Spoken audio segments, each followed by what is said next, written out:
நான் 3 பாயிண்டாக சொல்லிடுறேன். ஆண்டவர் எங்கள் குடும்பத்தில் ஊழியத்தில் செய்த அற்புதம். முதலாவது பார்த்தா என்னோடய புளியங்குடியில் 5 வருஷமாக ஊழியம் செஞ்சுருந்தோம். எங்கள் அப்பா அம்மா நல்லா தான் இருந்தாங்க. 12 வருஷமாக எங்கள் அப்பா எப்போவுமே எங்கள் கூட இருந்தாங்க. சாதாரணமாக விழுந்துட்டார், வலிக்கு விழுந்துட்டார். அப்பா விழுந்த உடனே குறுக்கு இந்த அடிபட்டு படுத்த படுக்கையாகிட்டு ஒரு வெள்ளிக்கிழமை விழுறாரு, மறு வெள்ளிக்கிழமை இறந்து போயிட்டார். ரொம்ப கஷ்டமாக இருந்தது. சரி, அப்பா இறந்ததுக்கு ஜான் மோசஸ் பாஸ்டர் வந்தாங்க, ஆராய்ச்சிலாம் வந்தாங்க. 2 மாதத்துல எங்கள் அம்மா இறந்துட்டாங்க. எங்கள் அம்மா அதை நினச்சே அழுது அவங்க ஹார்ட் வீக் ஆகி ஹாஸ்பிட்டலாக கொண்டு போனோம் 2 மாதத்துல. அப்போ நாங்கள் ரொம்ப மன உளைச்சலில் இருக்கும்போது தான் எங்களுக்கு ட்ரான்ஸ்ஃபர் வரும். நாங்கள் எதிர்பாராத ட்ரான்ஸ்ஃபர். நாங்கள் கேட்கலை, எங்களுக்கு கேட்கவும் இல்லை. ஆனால் கடவுளாக பாஸ்டர் உள்ளத்தில் பேசி அங்கேருந்து எங்களை அப்படி, ஏன்னா நாங்கள் மன ரீதியாக பாதிக்க போகிறோம். ஏன்னா பக்கத்தில் அவங்க உலாவிக்கிட்டே இருக்க தான் எங்களுக்கு ஞாபகம் வரும். குழந்த மாதிரி இருப்பாங்க, அம்மா அப்பா கொஞ்சம் பார்த்துக்கிடுவாங்க. அந்த நினைவுகள் எங்களை வருத்திக்கிட்டு இருந்தது. அந்த நினைவுலேருந்து எங்களுக்கு ஒரு மாறுதல் தருவதற்காக பாஸ்டர் மூலமாக எங்களுக்கு மதுரை கொண்டு வந்தாங்க. அது எங்கள் பிள்ளைங்களுக்கு படிப்புக்கு மிகுந்த உதவியாக இப்படி ஆண்டவர் உதவி செஞ்சார். 2வது பார்த்தீங்கன்னா, அந்த மிஷன் வீட்டில் கொஞ்சம் வெக்கையாக இருக்கும்.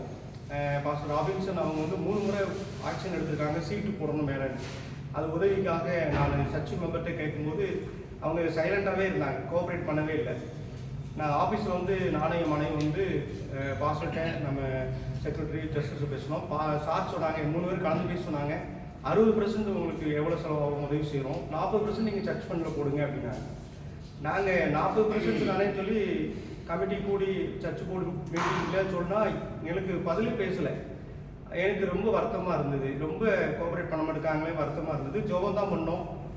எந்த நாக்கு சைலண்டாக இருந்தாங்களோ அவங்க நினச்சிட்டாங்கன்னா அவ்வளோ செலவு பண்ண முடியாது, ஆஃபீஸையும் தொந்தரவு பண்ணாதீங்க, நாங்கள் உங்கள் வீட்டுக்கு ஏசி வாங்கி தந்துடுறோம் அப்படின்னு சொல்லி ஒரு ஏசி வாங்கி கொடுத்துட்டாங்க. சர்ச் மெம்பர்ஸ் அவங்களே கலந்து பேசி கொஞ்சம் ஷேரிங் போட்டு ஏசி வாங்கி கொடுத்துட்டாங்க. அப்படி ஒரு நிம்மதி ஏற்படுத்தினாங்க. திருப்பி ஏதாவது ஒரு ப்ரோக்ராம் நடத்தினோம்னா ஆளே வராது, டிவைன் சர்வீஸோடு போயிடுவாங்க.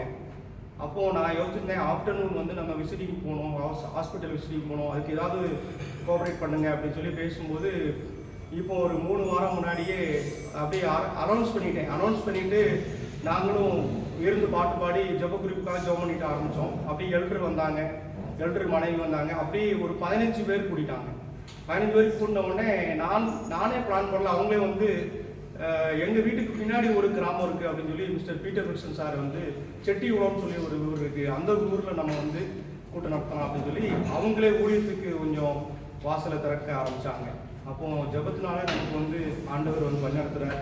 நம்ம கலங்காமல் இருக்கும்பொழுது கர்த்தர் பாஸ்டர் ஒரு பிரசங்கம் சொன்னாங்க, நமக்கு ஏதாவது ஒரு இரிட்டேட்டிங்காக ஒரு சூழ்நிலை வரும் பொழுது, நோகடிக்கப்படும் பொழுது நம்ம சைலண்டாக இருந்தால் போதும், ஆண்டவர் கிரியை செய்வார் அப்படின்னு சொல்லி நம்ம ஊழியர் கூட்டத்தில் பாஸ்டர் பிரசங்கம் பண்ணாங்க. அந்த பிரசங்கம் ரொம்ப டச்சிங்காக இருந்தது. நம்ம எல்லாருமே கேட்டணும், நம்ம டென்ஷன் ஆகவே கூடாது, நம்ம சைலண்டாக இருந்தால் போதும், ஆண்டவர் கிரியை செய்வார் அப்படிங்கிற வார்த்தை இந்த ஊழிய வாழ்க்கையில் கொஞ்சம் உதவியாக இருந்தது.